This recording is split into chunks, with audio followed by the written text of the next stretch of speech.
Oh, bobble hats really don't suit my hair.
Good day and welcome to Thirlmere.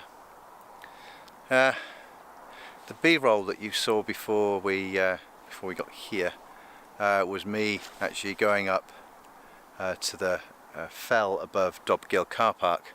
I'd seen some images taken from up there looking down Thirlmere, and it actually looked quite nice, but in today's light just didn't look particularly good. Harsh shadows, bright light. There's not a huge amount going on up in the sky, and I think that's probably part of the problem. It was also chuffing cold up there, so I got up there, take a look, shot some B-roll, and then I came back down.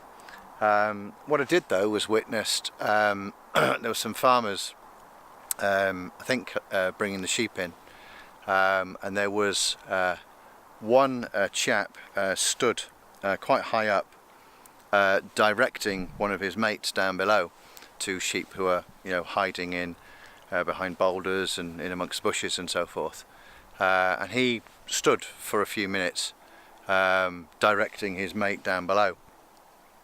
So I tried to use him to lead the viewer down the valley. I'm not sure whether it works or not, and I don't normally include people in my images, but just felt right to do so today. So I've taken some images using him. So Thirlmere, I've come back down to the lake. It was around about 2:45. Sunsets, no, 3:15, sorry. Sunsets at 4:45. I contemplated making a dash for Derwent Water, but 3:15, by the time I get down to the car park, 3:30, 4, I don't know what time it is now, but it can't be far off sunset because there's a cloud over there turning a nice shade of pink.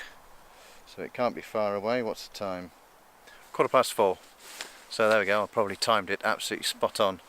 Yeah, I thought I'd make a dash for Derwent Water, but I figured by the time I got there, time I parked up, time I put some money in the pay and display at the theatre by the lake, assuming I could find a car parking space. The lakes is really, really busy at the minute. You know, I made a dash for the lake. It would be too late, and I figured, you know what, I'll come down to the lake and take a look. And we were here last year, last year the lake level was really, really high. I mean, you can see these boulders behind me. All of that was completely underwater. In fact, the footpath that goes around the outside of this reservoir, that was underwater as well. The water level was that high.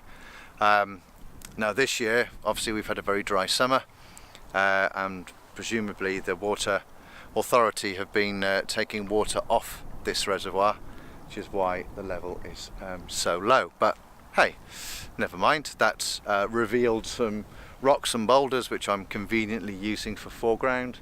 I'll just show you the composition that I've found. Bear with me a moment. Right, there we go. So I've gone for something quite traditional, I suppose. Rocks and boulders in the front, and then V-shape taking you all the way down to the valley, and then there's actually a mountain peak sticking up right in the middle. There's a small amount of cloud down there. In fact, if I look at that one up there, that's actually just starting to go sort of a very, very soft orange, and the one over here, that's also doing the same. See, the light on the fells is absolutely gorgeous, but it's just, I don't know, I'm struggling to pull something together to make it work as an image. I've actually got this bit of the fell in my composition, and what I might do actually is my original composition is something like that. I might actually swing it around that way a bit, and maybe zoom in. How can I zoom this camera in? Ah, there we go. And see if I can include something of a strip of that light up there, try and make it a little bit more interesting. I don't know, I shall have a play, but now I've found my view, I'm just going to stick with it. I'm not going to move, I'm not going to go and find somewhere else. I'm out of time. I've literally got 15-20 minutes tops. I could, if I was feeling really brave, I could pop over there. There's actually a rock sticking out the water. Where is it? Sort of there. Just sticking out by its own. I'm not sure, if I'm completely honest, whether it just looks like a great big ugly rock or not, but that's a possibility. And there's also some rocks down here in the foreground. So I think, having found my view, I'm going to have a play with that view and see what I can get.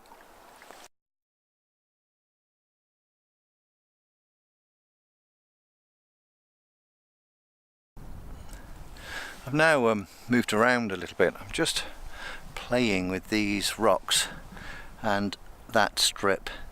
Now the video camera is the proportions are different to that of a photograph. So I have these rocks in my foreground, plus I have that mountain peak as well. I'm just trying to use or play with that illuminated piece.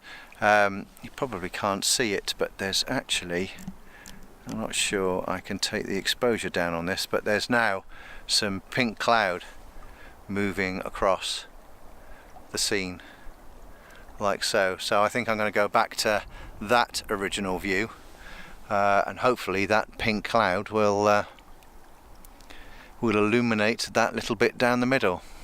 That would be rather nice. Right, I'm just going to try that now before it goes.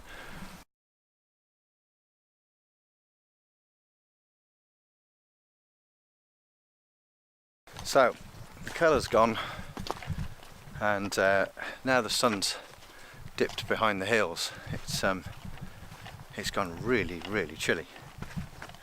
evidenced by my hat on my head.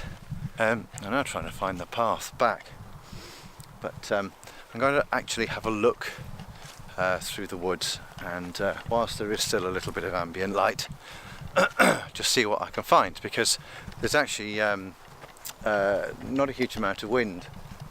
Certainly in the lee of the hill it's actually very, very quiet, so even though there's not a huge amount of light, if I could find, you know, some nice autumn colour or whatever, then I think that might work. So I'm just going to have a wander about as I head back towards the car and see what I can find. But what a lovely place.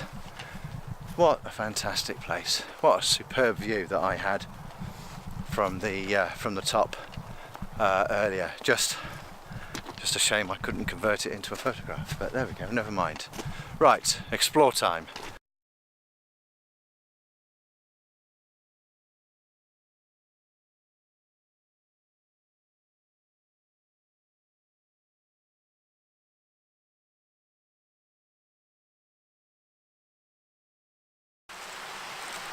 Wow, look at that. Is that just awesome or what? Absolutely beautiful. But in this failing light, I was getting shutter speeds of anything up to 5 seconds.